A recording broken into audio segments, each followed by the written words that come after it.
Bom dia, pessoal, como vocês estão? Então, a live de hoje, ela vai ser uma live que vai entrar para aquele quadro Trocas com Artigo Científico, que eu comecei há um tempo atrás, e eu tenho percebido que o pessoal gostou bastante, né? Porque nesse quadro eu trabalho com vocês um artigo científico, compartilho, né, minha leitura, minha interpretação, e aí alguns pontos importantes que acabam sendo trazidos para a nossa prática clínica, tá? O artigo que eu vou discutir hoje é um artigo que eu já enviei no Telegram, deixa eu só abrir aqui para ver o título, já enviei lá no grupo do Telegram. Quem ainda não está no grupo do Telegram, depois pede pra gente por direct, ou deve ter no comentário, ou deve ter na bio. Nos destaques do nosso Insta tem lá um destaque, grupo do Telegram, daí lá no próprio Story vai ter o link para você entrar no grupo do Telegram, é gratuito, e ali a volta e meia eu compartilho alguns materiais, tá? O artigo de hoje, ele é um artigo bem atual, deixa eu só ver aqui a data que eu acho que é 2021, cadê? 2020, não, cadê a data? 2022, ele é um artigo de 2022 e o título dele, ele é um artigo publicado em inglês, então é legal vocês assistirem, né? Porque daí eu compartilho aqui um pouquinho da minha leitura, né? Então já diminui aí o trabalho. O título dele é em inglês, mas eu vou falar aqui a tradução, que é Teleatendimento em Voz com Indivíduos Transgêneros, uma oportunidade de equidade em cuidados de saúde. Ele é um artigo de 2022, publicado no Journal Voice. E eu peguei ele para ler porque eu também faço teleatendimento, né? Eu gosto bastante, aliás, de fazer teleatendimento. E aí eu quis ver o que ele fala, o que ele trata, e eu vou compartilhar com vocês um pouco. Podem mandar perguntas e aí a gente vai discutindo também sobre essa questão do raciocínio clínico em pacientes trans. Também anotei algumas coisas aqui para a gente ir falando, né? Já que o intuito aqui é desenvolver o raciocínio clínico. Antes de começar, só lembrando, né, que está aberto o nosso curso Raciocínio Blindado, que é um curso que vai levar o fono, né, que entra a ter um raciocínio clínico rápido e eficaz para encontrar a técnica ideal para qualquer paciente de voz, tá? Então esse curso, ele abriu domingo e ele ficará aberto ainda para que você entre até no próximo domingo, tá? Então ele tem um período aí, depois ele fica um tempo fechado e a gente fica só daí atendendo os alunos. Inclusive estou muito feliz, eu e a Josi, a gente está conversando, a gente está muito feliz com essa nova turma que está entrando, né? Muitas expectativas em relação à transformação de cada um. Então a gente está muito feliz, né, com essa nova turma. Mas vamos lá então. Vamos ao artigo científico de hoje. Bom, gente, então assim, o artigo ele começa falando um pouco, né, sobre a questão da história aí do teleatendimento, né, que o teleatendimento ele começou a ficar mais popularizado na época da pandemia, tá? Não é que não tinha teleatendimento antes, isso já era um procedimento que já existia, eu inclusive já tinha feito antes, tá? Teleatendimento com uma paciente. Quando eu me mudei aqui para Santa Catarina, eu tinha uma paciente lá em Santa Maria e eu fazia teleatendimento com ela. Só que a resolução que nós tínhamos do nosso conselho de fono, ela era um pouquinho diferente. Aí durante a pandemia foi feita uma nova, né, com todas as questões. Aí antes a resolução ela dizia que a gente não poderia avaliar, né, um paciente, a gente poderia atender por teleatendimento somente um paciente que a gente já havia avaliado presencialmente, previamente. E agora não, agora a gente pode fazer tudo por teleatendimento. Eu acho isso uma coisa maravilhosa, tá, gente? Inclusive a Josi também já tinha uma experiência de teleatendimento há de muitos anos atrás, que eu lembro que a gente sempre foi muito amigas, né? Lá em Santa Maria, e era um paciente que era um empresário, se não me engano, e ele trabalhava no Acre. Pensa, gente, lá não tinha fono lá. Não tinha, não sei, ele não achou, e aí foi a solução para ele fazer o teleatendimento. Então, eu acho assim que o teleatendimento é uma solução para muitos casos, né? Já era antes e agora também é uma questão até de praticidade. Mas nesse artigo ele fala mais especificamente sobre a questão do paciente transgênero. Até esses dias um aluno meu da faculdade, né, me perguntou, né, sobre o consultório e tal, e aí eu falei que eu também faço teleatendimento, e ele disse assim, prof? Ah, que legal, uns casos mais leves, né, dá para atender por teleatendimento.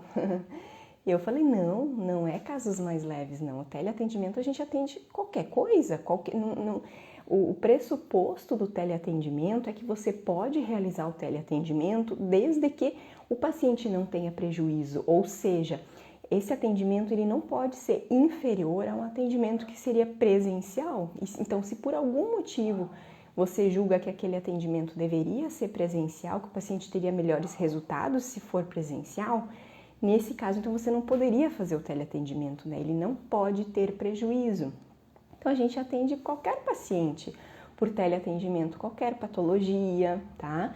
A gente precisa saber conduzir esse atendimento, obviamente. E aí, o artigo, então, ele fala dessa questão da história do teleatendimento, fala também da questão dos pacientes transgênero, que fala várias questões, assim, né, de como muitos não têm acesso ao sistema de saúde como um todo e à fonoterapia, né, falando especificamente aqui da nossa área.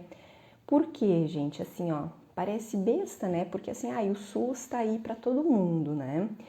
Mas muitos profissionais que trabalham, por exemplo, no SUS, eles não são preparados para atender pacientes trans. Né? Então, é um tipo de paciente que necessita uma atenção, como que eu vou dizer, um cuidado assim diferenciado realmente. Então, por exemplo, a gente tem um ambulatório ali de trans, então a gente fala toda semana, né, com pacientes diferentes e muitos relatam essa questão assim do atendimento, não só de fono, mas assim das pessoas não respeitarem o nome social, né, tratarem pelo gênero oposto, né? Então, assim, não tratarem como ele escolheu, né? Por exemplo, uma mulher trans, então a gente vai tratar por ela, né? Dela, enfim, usar um pronome adequado. E muitos não acontece isso. Então, assim, essa lacuna, né? Então, na verdade, eles já ficam muito ressabiados quando eles vão procurar um serviço de saúde. Então, muitos sabem que precisam fazer fono, mas eles ficam um pouco ressabiados, assim, poxa, será que eu vou encontrar? Então, às vezes, eles já vêm aí de um histórico de muitas decepções, né? Foi no postinho, foi não sei aonde, não foi bem atendido. Então, às vezes, eles só procuram quando é muito necessário. Isso fala no artigo, tá?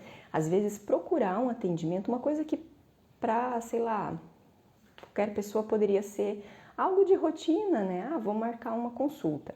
Para o paciente de teleatendimento, isso pode ser um estresse.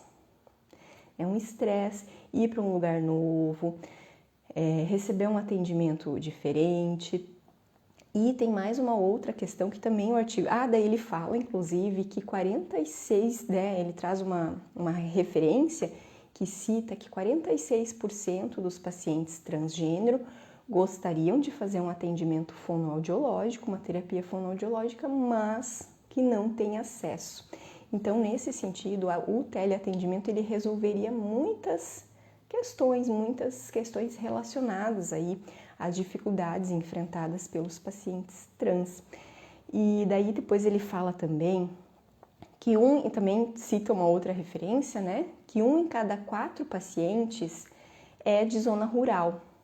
Sim, porque, né, a gente tem todo tipo de pacientes em vários locais aí. Então, de zona rural, distante muitas vezes da cidade, distante de um grande centro.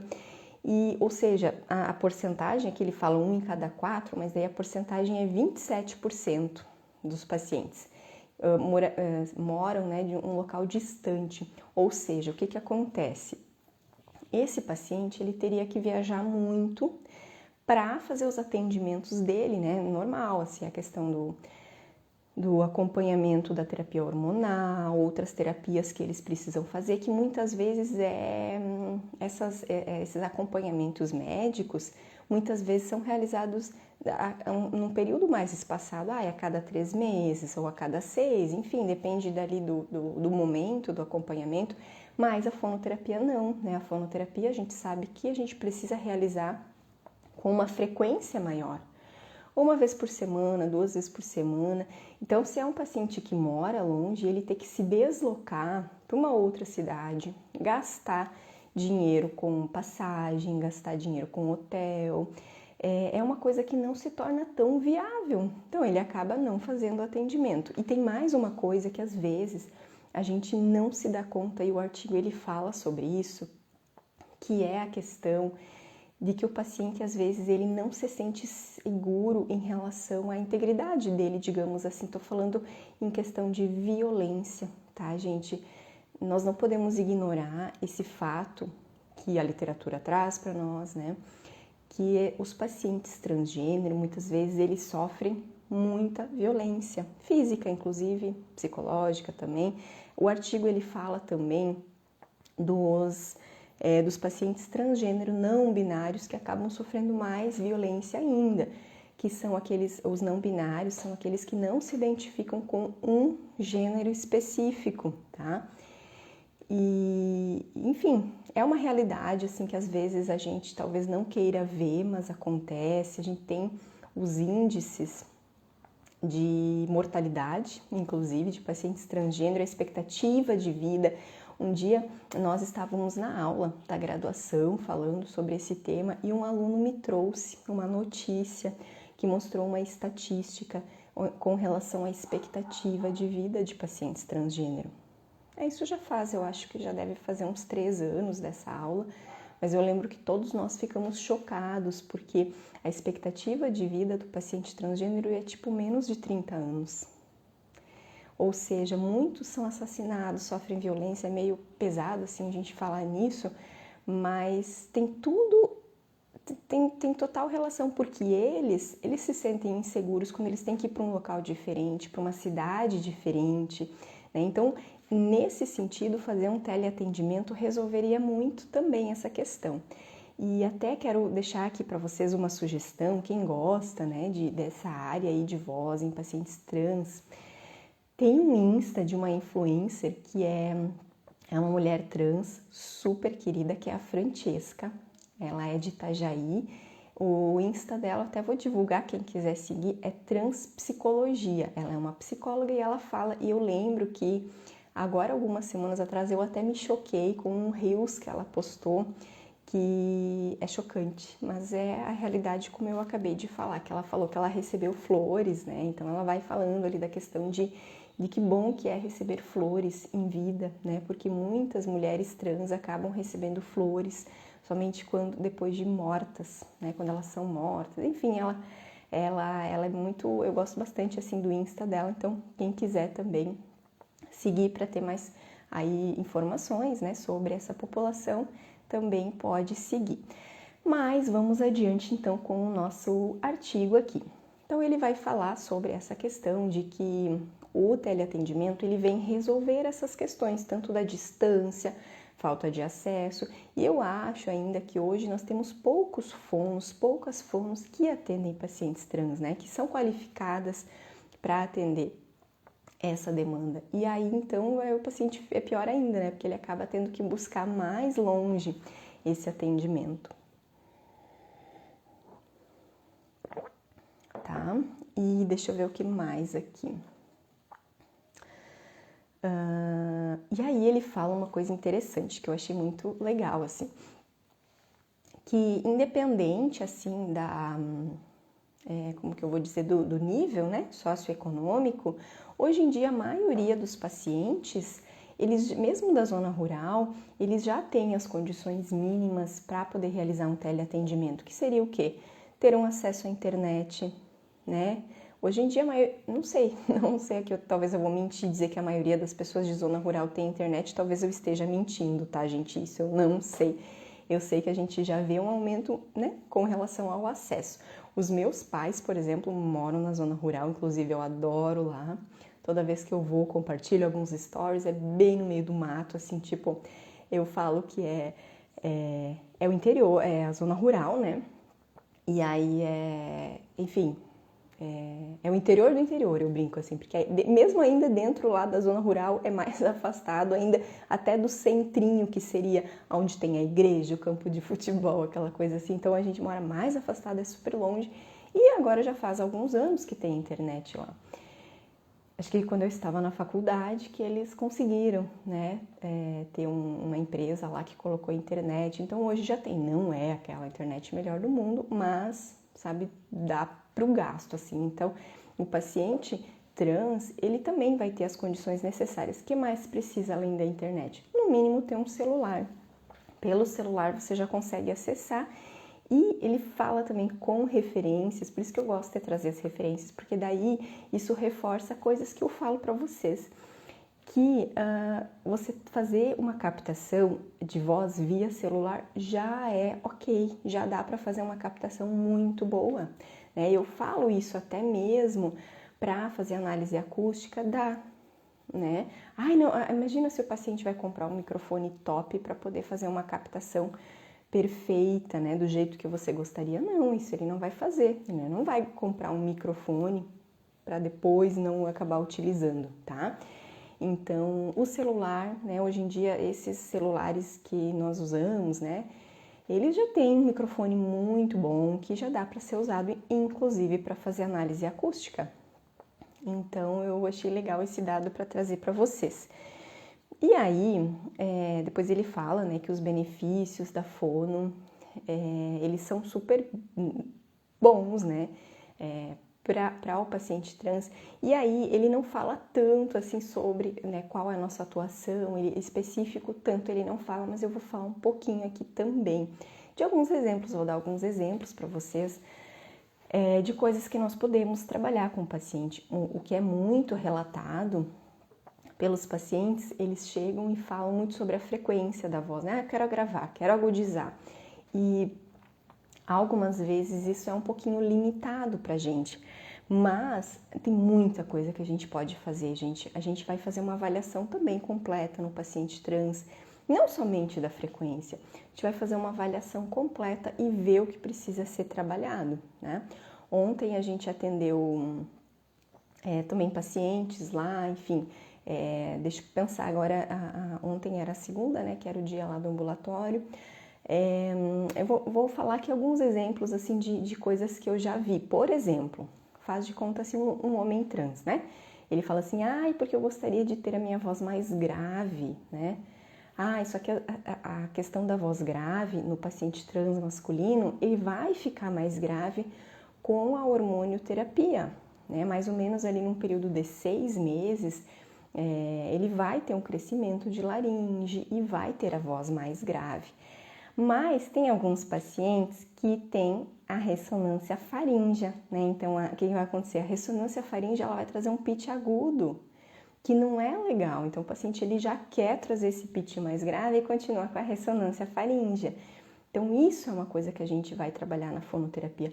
Não necessariamente mudar a frequência, a gente tem que cuidar com essa modificação de frequência, porque imagina se eu simplesmente mudar a minha frequência, né? Não posso. Aí tivemos uma outra também paciente, há um tempo atrás, aliás, era um paciente também, transmasculino, estava começando ainda com o processo, né, de transição e eu acho que não estava usando ainda a hormonioterapia, estava iniciando, bem lá no início, acho que tinha 18 anos, alguma coisa assim. E esse paciente, ele fazia, né, como ainda não tinha crescido a laringe em função da hormonioterapia, acabava agravando muito com o ajuste. E aí, qual que era a queixa? Perdia a voz, claro, né, gente? Perdia a voz. Por quê? Porque o grave a gente faz demais à custa da contração constante e excessiva do TA, que é o tiroaritenoide. E aí, esse paciente vai acontecer o quê? Vai acabar tendo fadiga de voz. O que nós vamos fazer nesse momento, então? Mandar esperar a hormonioterapia? Sim, ele vai também, né? Daqui a pouco vai começar com a hormonioterapia. Mas uma coisa que a gente já pode ir fazendo com a terapia é trabalhar um pouco esse equilíbrio, né, de ressonância e inclusive fortalecer esse TA, né? Se ele está usando muito mais a contração de TA, a gente precisa fortalecer ele um pouco para ele não entrar em fadiga tão rapidamente. Porque essa questão das modificações de frequência é isso que acontece, o paciente vai forçar, né, um grupo muscular.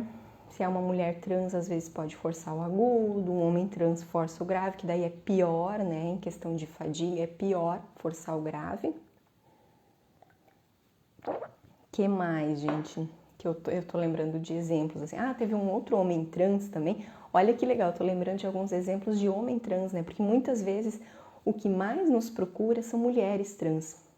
Porque daí a laringe já cresceu ali depois da muda vocal e não consegue agudizar. Muitas vezes a procura maior é de mulheres trans, mas os homens trans também têm diversas demandas. E aí teve um paciente que era um homem trans e, tipo assim, ó, o pessoal da equipe achou que estava um pouquinho ainda efeminada a qualidade vocal. E o que acontecia? O tom da voz já estava grave, já fazia hormonioterapia, tudo certinho, mas a articulação dos fonemas era de um padrão mais feminino. Como que é isso, assim? Aquela coisa do alongamento das vogais, né? A mulher que faz mais isso, né? Então, assim, aquela coisa a mulher também tem essa coisa, às vezes as alunas até falam, né? De ficar muito assim, agradecendo, muito. A mulher que é muito querida, geralmente, não que o homem não seja, mas essa característica de ficar explicando tudo que falou, blá blá blá, sabe? Enfim, tem algumas características linguísticas aí que são mais características de mulher. Então, a linguagem nós também podemos trabalhar no paciente trans, ou seja, as palavras escolhidas, o jeito de falar, enfim, né, esse padrão aí, não sendo só a frequência, entenderam? A gente tem muita coisa. E aí esse foi um paciente que até a gente falou, olha, nós vamos encaminhar para fonoterapia. Eu acho que tinha mais alguma coisinha, não me lembro se era os gestos, eu sei que a gente discutiu, já não lembro mais bem. E a gente falou assim, nós vamos encaminhar para fonoterapia para trabalhar a expressividade, né? Porque esse paciente está com a expressividade muito, assim, feminilizada, né? O tom da voz está grave, mas a expressividade, a articulação está uma característica mais feminina. E aí o pessoal falou, sério? Nossa, o pessoal das outras profissões, nossa, eu não sabia que a fono trabalhava isso. Sim, a gente trabalha também, né? Então essas questões, às vezes tem outra também, às vezes o paciente também tem respiração oral, tem nariz trancado, tem alterações de MO junto, tem alterações de, por exemplo, ceceio lateral, ceceio anterior, a gente trabalha também todas essas questões. Então não é só, sabe, a limitação do grave, do agudo que a gente vai trabalhar na fonoterapia com os pacientes trans. Então aqui entra o que eu falo muito, que é o raciocínio clínico, ou seja, avaliar, e aí a gente vai tentar entender qual é a origem dessa inadequação aí que a gente está ouvindo, né? A voz já está feminina, já está masculina, mas onde é que está a questão? É na frequência, é em outro aspecto que está essa alteração aí, então a gente precisa avaliar, fazer a avaliação e ter um bom raciocínio clínico para poder definir o que nós vamos fazer, por onde nós vamos começar a trabalhar, né? E, enfim, eu achei muito legal esse artigo que ele fala do teleatendimento para pacientes trans, porque de fato, assim, ó, até esses dias uma outra fono comentou comigo, Mara, não chega pacientes trans para o consultório, né? Realmente, eu acho que eles muitos talvez ainda não acessem por tudo isso, né? Por medo de serem bem atendidos ou não, né? Às vezes por questões também financeiras, talvez, mas quem sabe, né, o teleatendimento ele possa viabilizar um pouquinho mais para eles e elas, né, conseguirem acessar esses atendimentos. Pessoal, dúvidas, vocês podem mandar, sugestões, se vocês tiverem alguma sugestão, Mara, olha, achei um artigo legal, gostaria que você falasse também nesse quadro e podem me mandar. Volta e meia eu tô lendo alguns artigos aí para ir me atualizando, né? E quando eu achar algum interessante eu compartilho com vocês, tá bom? E é isso, gente. Lembrando então, né, quem quiser entrar para o nosso curso Raciocínio Blindado ainda, está aberto até o próximo domingo, deixa eu falar aqui o dia. achar aqui no calendário, até o domingo, dia 14, tá? Ele ainda vai ter essa oportunidade para entrar no raciocínio blindado, tá bom? Um abraço, pessoal, e até o nosso próximo encontro, até a próxima live.